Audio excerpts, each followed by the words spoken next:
so people know that we are. And then let's do full screen like this. Let me see the chat. Not yet. You will see participants. It should be starting soon.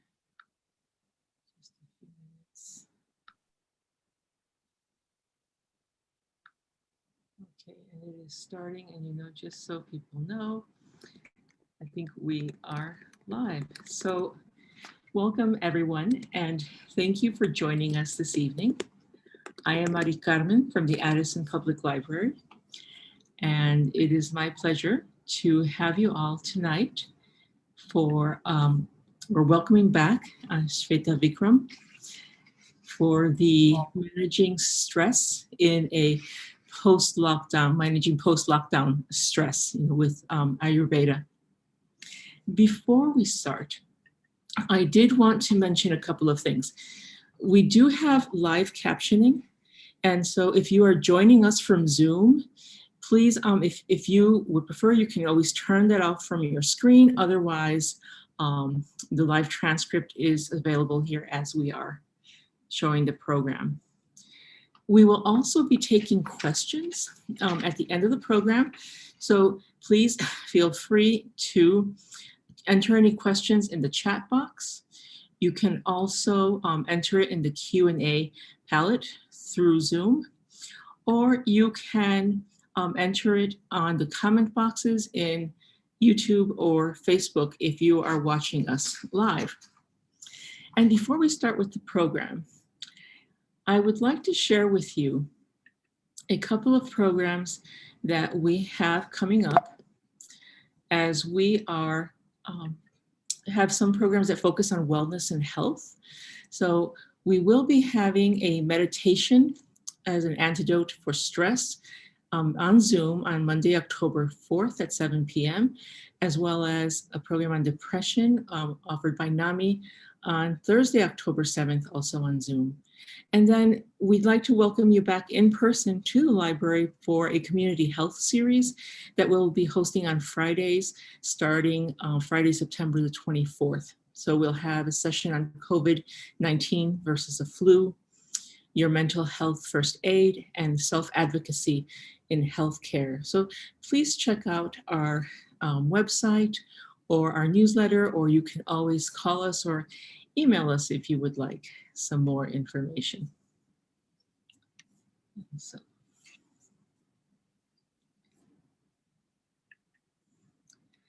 and now I would like to welcome Sweta Vikram.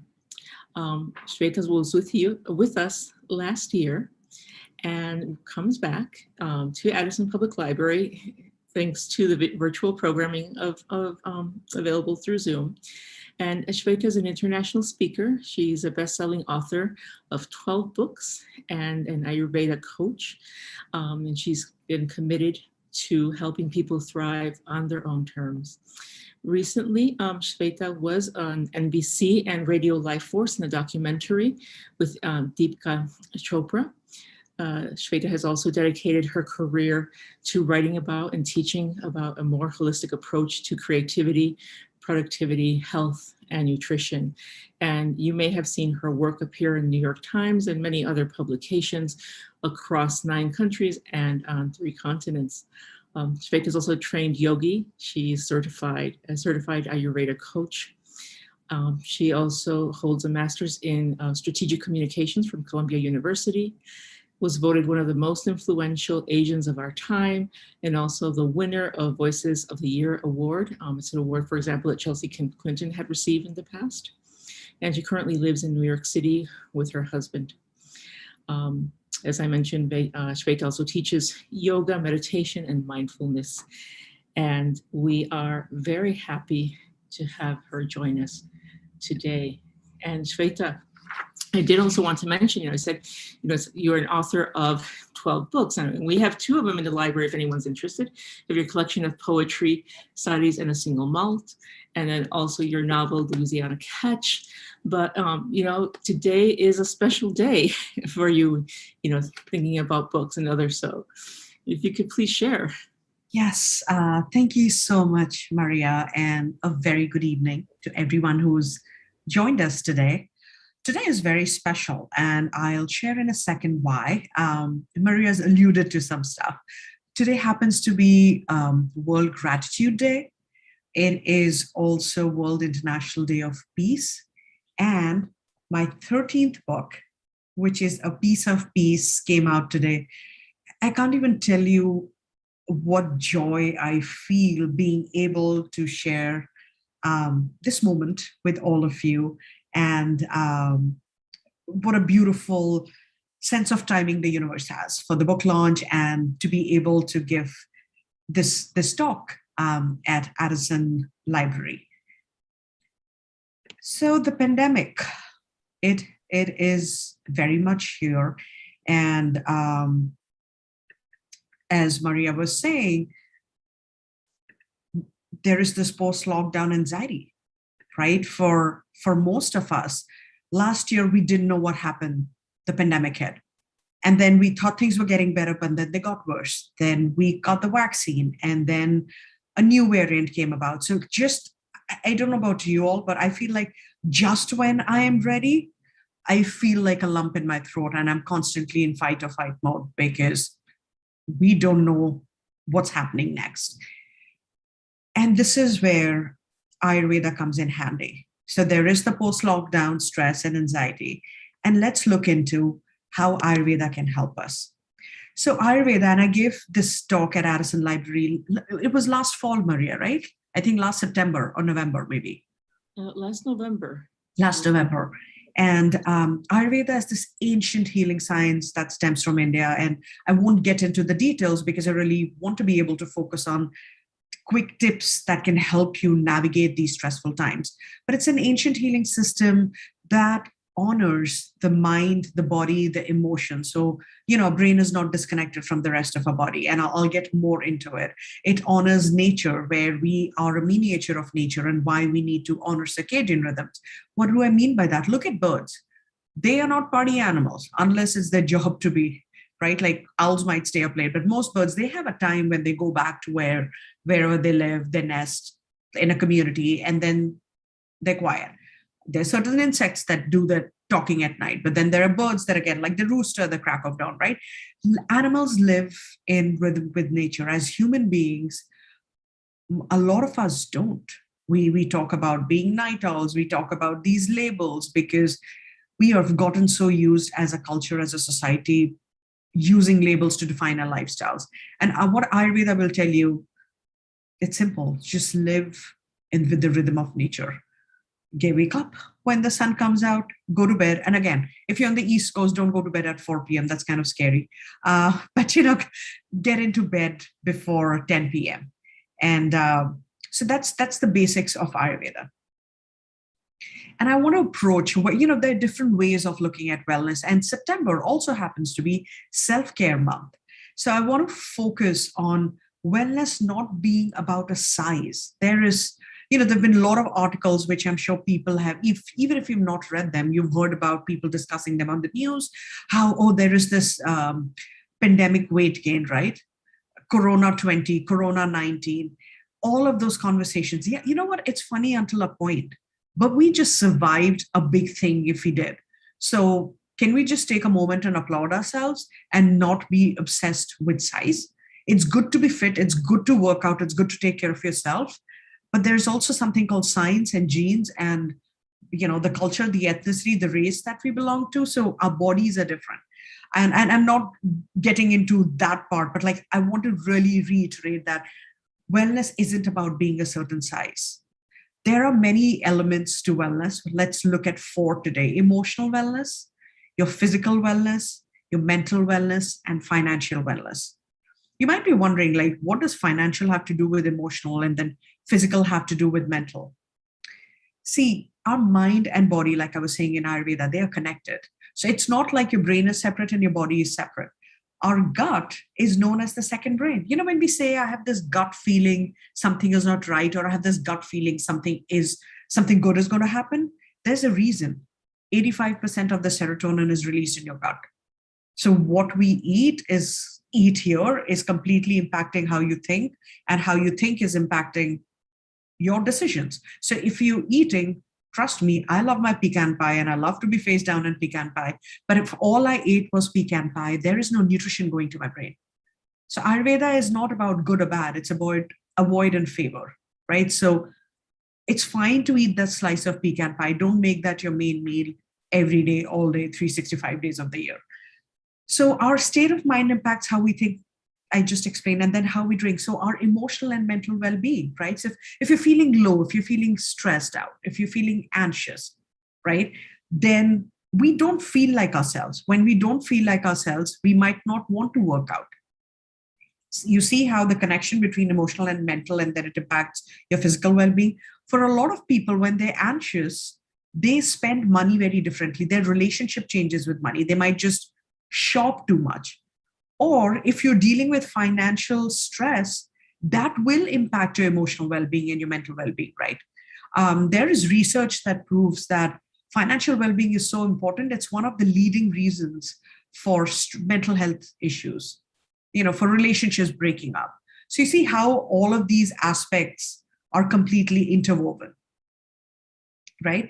So our food habits, so your mental and emotional well-being impacts your physical well-being. All of that impacts your financial well-being, and vice versa. Now let's get to the food again, and our food impacts our behavior. So I am not here to condone or condemn any food or lifestyle. Anything that I share is just an example from an Ayurvedic perspective, right? So pouring yourself a glass of wine versus pouring yourself a bottle of wine, drinking 1 cup of coffee versus drinking 5 cups of coffee. You notice the difference in your behavior. I have clients who, because we're focusing on stress and anxiety, who drink 5 cups of coffee or used to, and then they shake, or it's like, oh, I can't sit. And the first thing I ask them is, how much caffeine have you had? So while we think coffee might wake us up, no, going to bed on time will wake you up on time. Because then when we don't sleep, we feel anxious. So I'm not going to be productive. We end up drinking that extra coffee. And then in the evening, we are like, I am way too stressed. And we drink that 3rd glass or peg of whiskey or that 5th glass of wine. So you see how our food habits also impact our behavior. And with that behavior, it is going to impact our relationship, right? If you live with a partner, a pet, children, parent, friends, roommates, whatever be your relationship, if you are inebriated, as in if you've had way too much to drink, you're not going to have a regular conversation the way Maria and I are having right now, right? It will impact your conversation. Also at work, if you've had that extra coffee, and if you're jittery like this, imagine showing up to a meeting like this. How many people will take you seriously?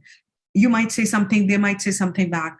So it's not like alcohol is good or bad or coffee is good or bad. Moderation is key, and it's something that Ayurveda teaches us. Now, if you've had too much to drink, do you have issues waking up the next day, right? Are you dealing with a hangover? If you've had too much coffee and you can't go to bed, next morning, you don't feel healthy, you don't feel productive, your finest self, it impacts your productivity. Then you show up at work, you aren't focused. And when you're not focused, I don't need to get into what happens next, right? So you see how our state of being, our mind, impacts our actions, how we think. All of that is impacted by how we eat and drink, how that impacts our behavior, and then our relationships and our productivity. See, all of these issues are more exaggerated now because the pandemic fatigue is real. The post-lockdown anxiety and stress is real. We don't know if the kids are going back to school, not going back to school. We don't know what the protocol is going to be any given day or week. We don't know who needs to do what next. When was the last time? And you don't have to answer me back. Just ask yourself, when was the last time you got out of the house and you were not in fight or flight syndrome? Am I safe? And by safe, I mean from the virus, in that, oh, that person is not wearing a mask. Oh, are they vaccinated, not vaccinated? We have all of these conversations in our head, right? You go out to a grocery store. Did I sanitize my hand? Oh, did I touch my nose? Oh my God, I have a cough. Will I get the virus? Like that moment of getting out of the house, not worrying about will I fall sick. None of us have had that in the last 16, 18 months, right? So there is the pandemic fatigue and there is this post-lockdown stress and anxiety because we thought we'd get vaccinated and we have freedom. And I'm not blaming anyone. It's just the reality is we still have to be cautious. And that's creating a lot of stress and a lot of anxiety for people. But let's just look at a few more stresses, right? The new variants of COVID that have come up, they are creating a lot of stress. We don't know how to navigate these times. A friend of mine was at a concert and she was saying people didn't wear a mask and somebody asked her, why have you worn a mask? So it's not about right or wrong, being political, not political. Everyone has very strong beliefs right now. So when you get out of the house, you don't know how to navigate. How do you behave? Where? In which space? This was something which wasn't a concern for us 16, 18 months prior to this, right? Because of the stress, we are not making the best food choices, right? What that does is, I mean, if you eat, let's just say at 10 p.m., you think you're going to order in a pie of pizza and watch TV, it's going to feel heavy and then you won't be able to sleep, right? And if you're not able to sleep, that is sleep deprivation. Then you wake up feeling even more tired. Also binge watching. The big joke was I did an event last week and one of the questions we had was, what's been your favorite Netflix show that you watched? There were enough people who said they've forgotten names because that's how many shows they've watched. And that's a reality. So, it's becoming blurry. You're watching one show after the other. We have no recollection of what we watch. You're going to bed really late. It's disrupting your life. There's no sense of routine unless, people who need to leave the house to go to work, there is a sense of routine in them. But the people who are working from home or still doing homeschooling, taking care of children or the elderly, the lines are very blurry between personal and professional boundaries. And because we are working from home, there is this guilt that people have. Oh, I need to work longer hours. Before when I would go to work, like to my office, I would leave the house at a certain time, get to the space. When I finish work, I was done. I would like go see a friend or come home or go to a yoga studio, go for a dance class. Now it's like, oh, I can check my emails even later because you feel, oh, it's right there. So I think those lines are also blurring. If you have little kids or pets, and how do you make them understand that, what, this is mommy's work time or this is daddy's work time? I was doing an event and the host had a 3-year-old and this little boy, the sweetest little thing, he decided he needed to strip. There he was at this formal event in his diaper dancing and his mom was like mortified. And I was like, it's totally fine. At least he's happy and healthy. Let's take what we can at this point. And I was like, it's totally fine. But that's a reality. So but every time that we get interrupted, the lines are getting blurry, right? And a lot of us are working longer, not smarter. That's another thing that's creating a stress. We like I just said, we're working from home. Oh, I'll just check my email at 10 p.m. because I can just roll out, shower, or change in the morning and work. It might be helpful. So Ayurveda always reminds us that self-care is not selfish. It is integral to our own survival. When we heal those around us. When we take care of ourselves, if you have little kids at home, you're setting the precedent, you're showing them, you're teaching them without telling them that taking care of yourself is the best thing you'll ever do. That's the best lesson. It's not how to cook. They'll learn how to cook. They'll learn how to do laundry when they go to college, right? Like they'll learn how to drive when the time comes. But if we can teach our kids how to take care of themselves by showing them self-care, we'll have a more healed and sound next generation. Because right now I feel we are all like working on this. We are all on the edge and we're feeling very burnt out and stressed from the post-lockdown. Because of all of this, what happens is, going back to stress, a little bit of stress is good, it gives us the motivation to work harder. But then when stress meets anxiety, there's burnout. What does burnout look like? No motivation, not wanting to get off the couch, not wanting to meet people, not meeting people because it's not safe is one thing versus I don't want to see people. So check in with yourself, right? No enthusiasm at work. Like your kid needs to go to a soccer class or whatever, baseball or any class. And like, man, who wants to go? There's a friend's birthday. Who wants to go? I'll just Netflix through life with my wine in one hand and coffee in the other. So that is a sign of burnout. So get help if the need be, but also ask yourself, are you feeling that emotionally, physically? Like how much ever? I have clients who have burnout, and no matter how much they sleep, they never feel refreshed. So it's important to check in, to speak with a medical practitioner if that is happening. So how do we handle it? This is a background of what is creating stress and anxiety. The mind-body connection. I cannot emphasize enough. Pay attention. When we are with people, all of us, right? Some people make us very happy. Some people can drive us nuts. Pay attention when you are with those people who drive you nuts. And we all have that. We can have the best meditation practice in place, but we all get unraveled a little bit. What kind of life choices are you making around those people? The holiday movies will show you, it's a holiday dinner and there's one person just overstuffing themselves because they don't want to deal with the family drama. Or you'll see like 5 girlfriends on vacation and one person is over drinking because she doesn't want to answer any of the questions that her girlfriends might throw her way.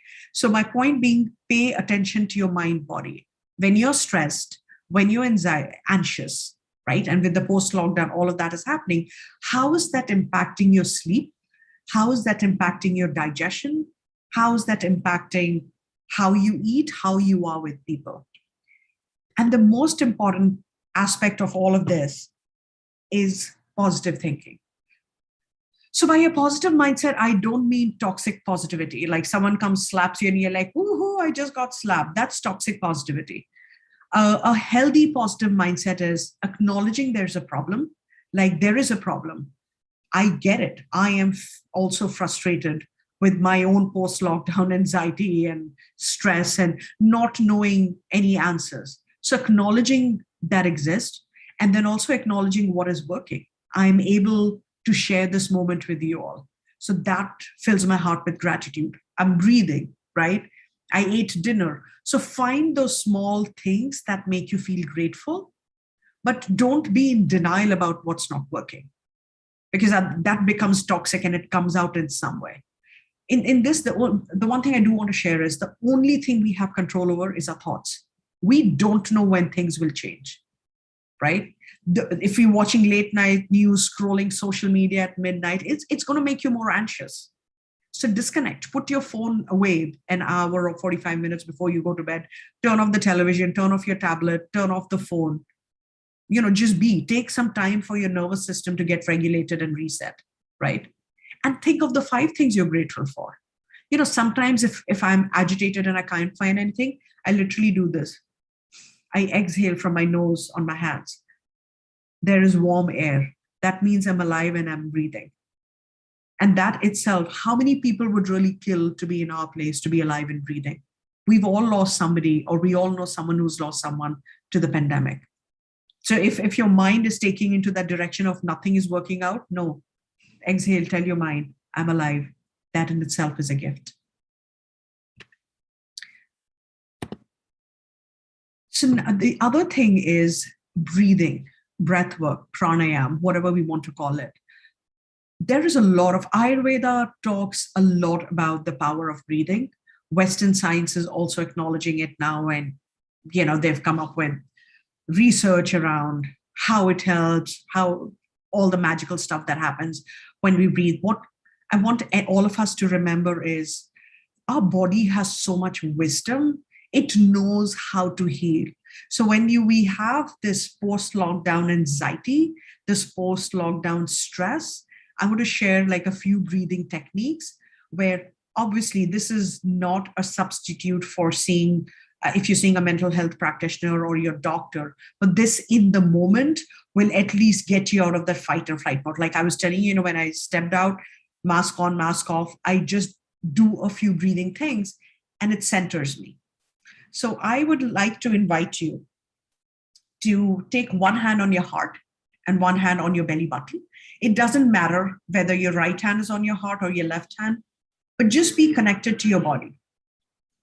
And what we'll do is just deep breathly. So what I mean by that is, as adults, we've started to do shallow breathing through our chest. If you notice, we breathe through our chest and it's very, very shallow. But when you look at babies, you look at dogs, they breathe through the belly. You know how like the belly goes up and down. And even when you watch it, it soothes you. I have a niece who's going to turn 1. And like if I watch her sleep, like that itself is meditation for me, the way the belly goes up and down. And that's how we are supposed to breathe, because breathing through our belly, that deep breathing, gets us out of the fight or flight mode. So it gets us out of that anxious mode, like everything is coming to an end. No, it's not. So your breath is very powerful. So let's inhale. And what I mean by that is your belly is really big when you inhale. And when you exhale, it's like your belly button is touching the spine. So when you inhale, imagine you're at a Thanksgiving dinner and you've eaten way too much food, and you're like, I got to watch football, but I also need to change into my PJs. That's how full your belly should be. And when you exhale, let your belly button touch the spine. And you want to keep your mouth closed. Inhale. And you exhale again through your nose. Continue to do this, please. I invite you. This also taps into our parasympathetic nervous system, which lowers our anxiety. Inhale, big belly. Exhale. We'll do a couple more. Inhale, big belly. Exhale through your nose. Belly button touches the spine. Now let your hands rest, one hand on the heart, one hand on the belly button. And I invite you to close your eyes for just a couple of seconds. Notice if your mind is racing a little less. Notice if your breathing has changed. If you listen in closely, you'll notice I am speaking a little bit more slowly. Do you feel a little bit more relaxed in your shoulders, in your neck? So this deep breathing is a great technique, even before a meeting, before a family gathering, before the holidays, or just the post-lockdown stress. There are days when it gets us all. Invite you to rub your hands, make them warm. This is a great practice. Just do this for 5 minutes, and you'll notice that instead of this, anxiety always moves upward. We never say, oh, I'm anxious. No, I'm anxious. So what this does is it's bringing that energy down. It's not in that heightened state. It's also relaxing the nervous system. If we have a couple of minutes, is it okay if I share one more technique?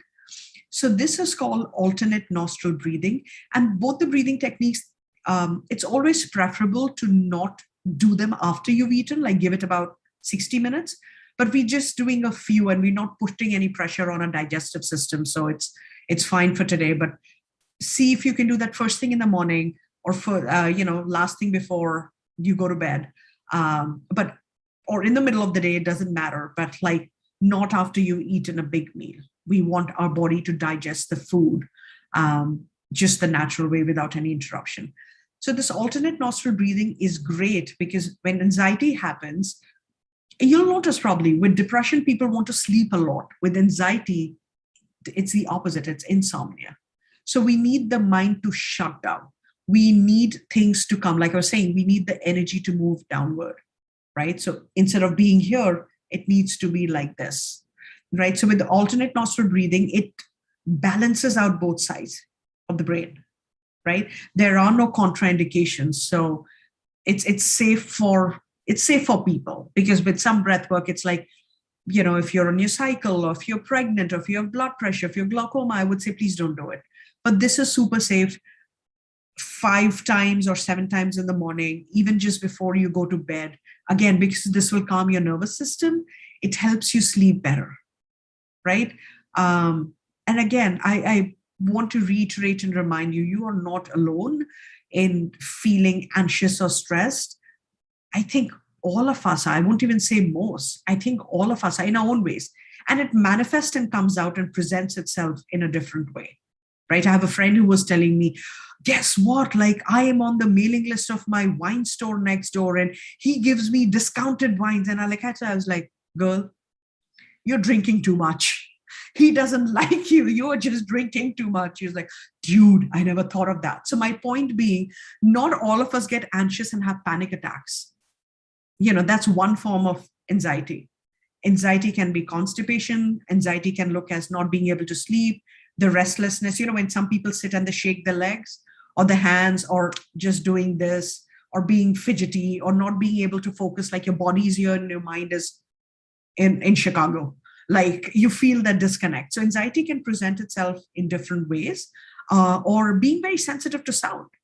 Like someone says something, you're like, that's also anxiety, right? Because again, so this alternate nostril breathing, let's keep that super simple. So I invite you to bring your thumb and close your right nostril. Inhale through your left nostril. Now with your ring finger, close your left nostril and exhale through your right. Inhale through your right. Close it with your thumb. Exhale through left. Inhale through left. Close it with your ring finger. Exhale through right. Inhale through right.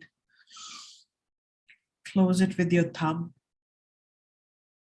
Exhale through left. We'll do one more round. Inhale through left. Close it with your ring finger. Exhale through right. I invite you to keep your eyes closed. Let your hands rest on your legs for just a couple of seconds. And notice how that feels. The beauty of all this breath work is it's not theory. You're practicing it. You're sharing it with us. And you should be feeling the effects immediately. Sometimes for some of my clients, I'll tell them to put an alarm for 10 minutes and do the alternate nostril breathing right before they go to bed. So they don't, like, the mind is like, ooh, is it 7 times? Ooh, did I do it 11 times? We don't want the mind to have that freedom. So if you set an alarm, all you're doing is alternate nostril, and you realize it changes the quality of your sleep. Because like I was saying, stress and anxiety manifests in different forms. Insomnia is a big one.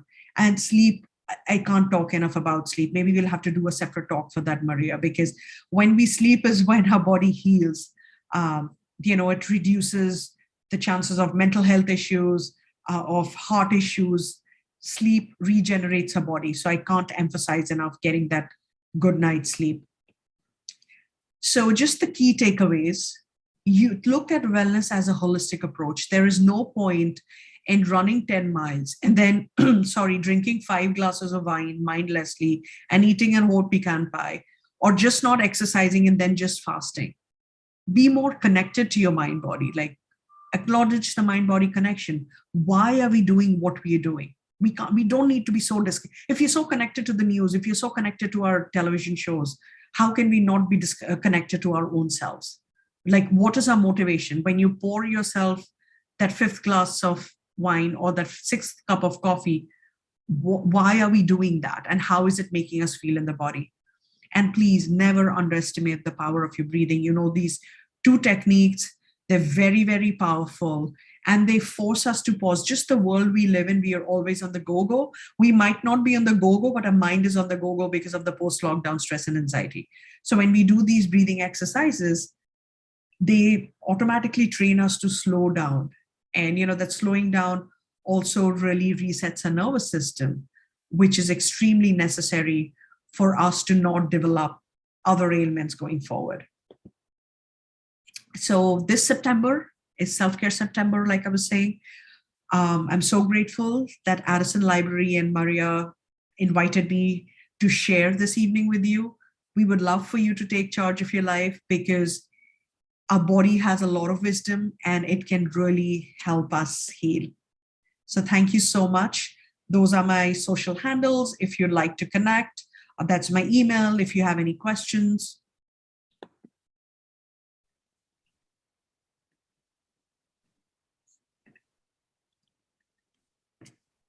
Yeah, and thank you for making time on a Tuesday evening to share this space with us. Thank you, Sweta. I was doing these exercises along with you, and you answered the questions I had as I was doing them. So you were saying, so it's then important in both of those to breathe through the nose and inhale and exhale through the nose. Yes. Not through the mouth. Not to the mouth. And that's something for me that I need to practice, because I realized when I was doing it that I'm just like wanting to breathe through my mouth.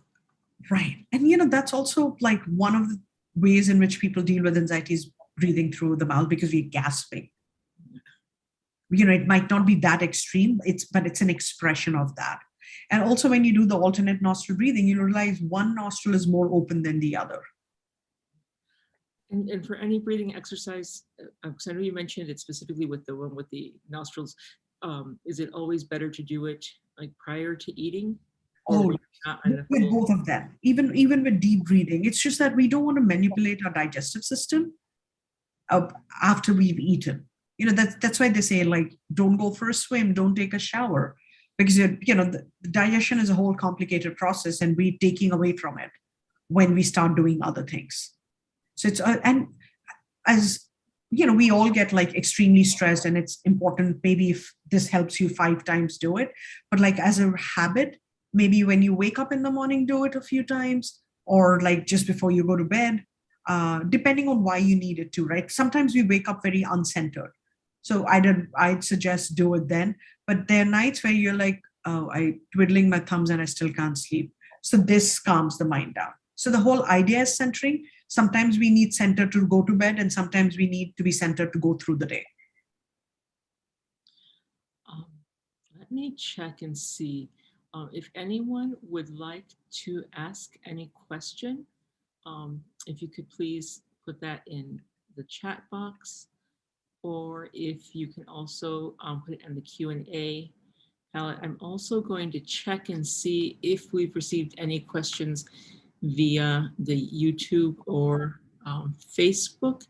And so far, it doesn't look as if we have any. I know you were focusing, focus on breathing, and in general, talk to us about like the connections, the interconnectivity of everything.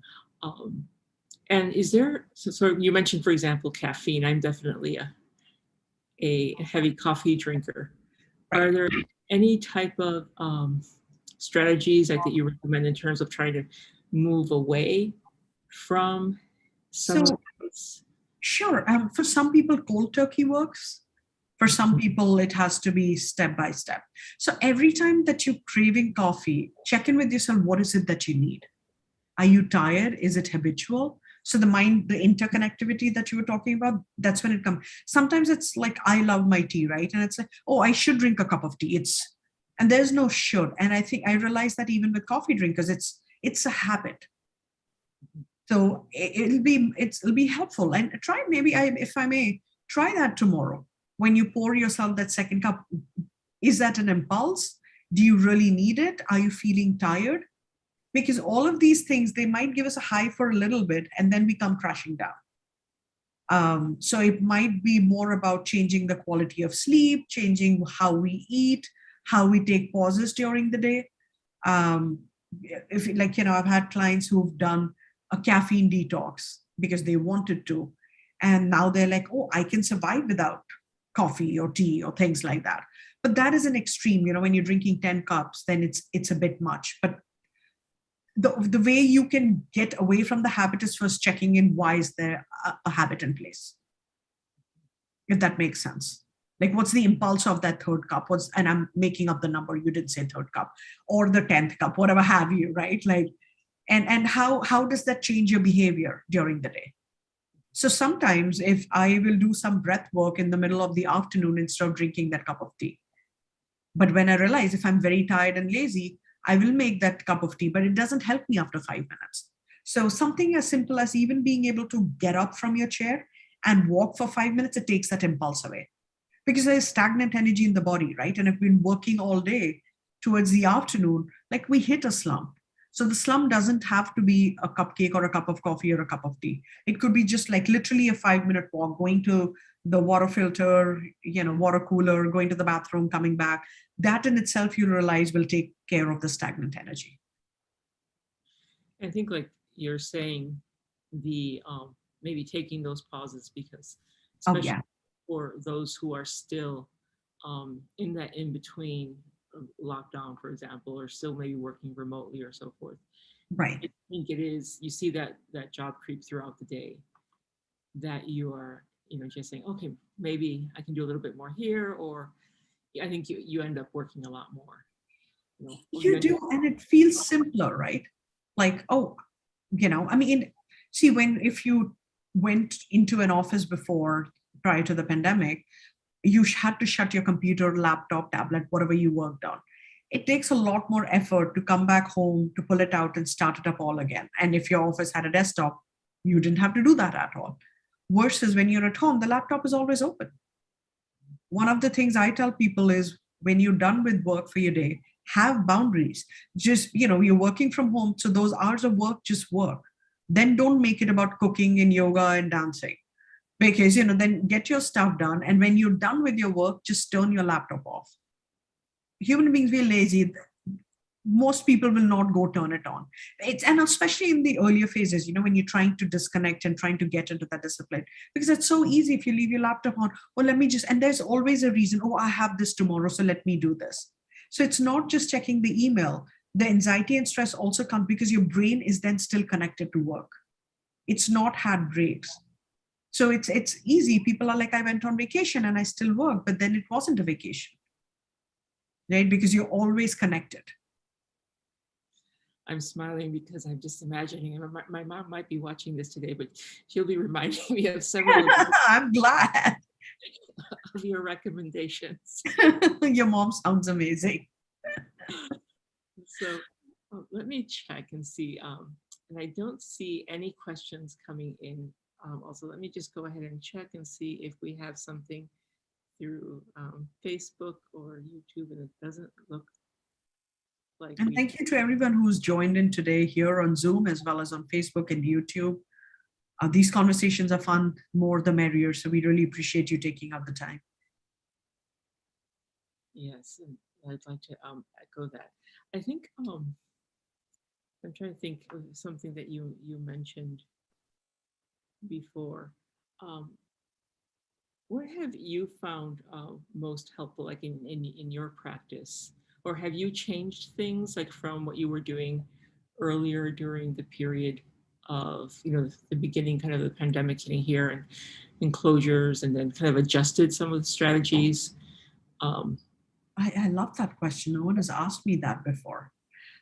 So when prior to the pandemic, I teach yoga, but I also would go to a studio because I like somebody else asking me what to do in a yoga studio where I can leave my brains outside and I just follow the teacher, right? So it's my sense of self-care. So prior to the pandemic, I would go to the yoga studio at the end of the workday. So it was a centering practice where I then disengaged from the rest of the world, came home, dinner, and time with the family. Now my yoga practice is in the morning, because how else do you find motivation weeks after weeks, days after days, months after months, not knowing what the next day looks like? So it gets me in a good frame of mind. So I think that has really changed. Like I do breath work in the mornings typically, but that aspect has definitely changed, like flipping the yoga practice. So the kind of yoga practice I do has also changed, because instead of a centering practice, I'm doing more energizing, to be like all woohoo, I got to go to work because work is from here to there, 30 seconds. So it's also like working a lot on the mindset, and being more conscientious about not berating your own self. This is a difficult time. And while I say it's been 17 months, don't make excuses, get on with it. At the same time, it's unprecedented. No one really, this post pandemic, post lockdown, stress and anxiety is very real. It's okay if you have that extra cup of coffee. It's okay. Maria's mom, don't be mad at me. I'm not suggesting she does that. It's okay if you have that slice of cake, which I did today, by the way. Because you know what? sometimes it's the small things that keep us happy. But the one thing I will insist is, unless your doctor says no, please move your body daily. I don't care how you do it, whether you go for a walk, that's your choice, whether you dance at home, whether you do yoga, whatever it is, your mode of movement, at least 30 minutes every day. Because when we do that, our body, our brain releases serotonin, so we are much happier. Our stress levels, those cortisol hormones, they go down. And when we are happier, we are just better human beings. Forget like the anxiety and stress comes down, but we are just better people. When we are better people, have you noticed when you've gone out and smile and someone smiles back versus when you frown and talk, the person frowns back? What we put out there is also something that we get in return. And Ayurveda is very clear on it, like how we are with the world and how we are with ourselves. So it's not about being a certain weight size. It's not about, I did 100 push-ups. It's about like making sure you have movement in your body, because it's one of the best ways to lower stress and lower anxiety. And I really appreciate what you say about the importance of taking that moment and honoring what you have accomplished or what you are doing. And then also that aspect of, being forgiving, I think, with yourself. And change is difficult for everyone, or even if we, a lot of times I think it's something that many of us, if not most of us, probably have of wanting to do change, but then we start and we are like very gung-ho going, and then kind of we go back down and start again and sometimes that in itself can be discouraging and adds to that already stressful, anxious internal anxiety you might have. Yeah, no, so well said. And if we fall off the wagon, we're only humans. It's okay. Get back on. No one is stopping us, right? So I think it's just important to be, when we are kind to ourselves, we are kinder to others.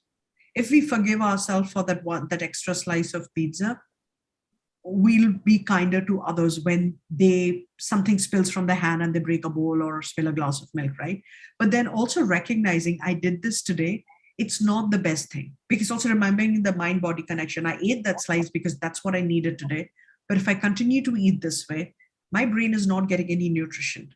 And, and so Ayurveda says something so beautiful, like, this is where we need to be. When our body is here, it's getting out of balance. It still understands, what your body needs. Perverse cravings are when your body needs to be here and we are here. So that one day slice of pizza, if you're still aware, it'll be like, you know what? No, maybe tomorrow I need to have rice and beans or just soup or grilled veggies or meat or whatever instead of that pizza, because a body still has the sense of the right cravings. But if you eat pizza today, 2 slices tomorrow, 3 slices, so by the time it's the weekend, the body is like, forget pizza, I'm getting garlic rolls and like fettuccine Alfredo. So, then it becomes, then I was like, oh man, I'm so full. Then you won't move. You don't move, then emotionally and mentally you feel sick. Like, I feel so heavy. Then you don't exercise. Then there's no happy hormones being released. So you see like how it's all so interconnected. So it's good to be forgiving, but also not make excuses. It's a fine balance and a tricky one. Not make excuses for bad habits, because we can all be here. We don't need to be at the fettuccine Alfredo level all the time.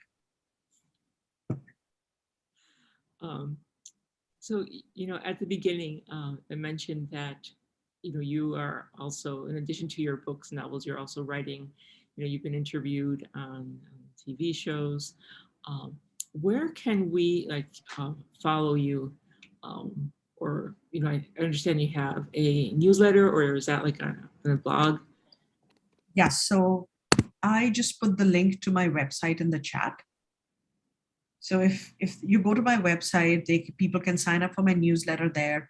I promise you, I don't spam, and I send a lot of, once a month is when I send out my newsletter, and it always has good tips. So like this month, it was about how do you handle disappointments? Because it's very real. With the hurricanes we've had, the natural disasters, with the COVID, the pandemic numbers, we've all been dealing with disappointments. How do you handle that? And so I share some tips. So it's always fun tips and tricks and how to live your best life, and not in a cliched way, from where you are? What are the changes that you can make? So simple things like that. And we don't have any questions at this moment, but I did have a couple of questions, if you don't mind. Absolutely. And one is, how did you get started with your work in Ayurveda? So, Maria knows this, but for the benefit of those who don't, I, grew up in an Indian Hindu home. And Ayurveda is something like we didn't talk about, but it was kind of alluded to. Like my mom would talk about, or my grandmothers or my aunts, about food combinations or spices and herbs and the potency. They just didn't have the science behind it. It's generational wealth in terms of education, not money, which was passed down.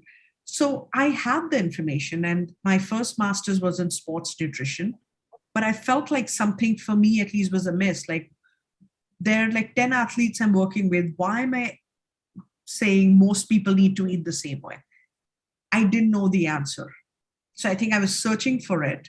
And I found those answers in Ayurveda because it's very customized. Also, when my mom passed away, it was a very difficult time for me. And I've been a writer my entire life. I was like, a lot of things were like, there were moving pieces that came together, like these stereotypes about how creative professionals should be, how should they eat, how should they live, being night owls, which is really not good. You need to drink until 3 a.m.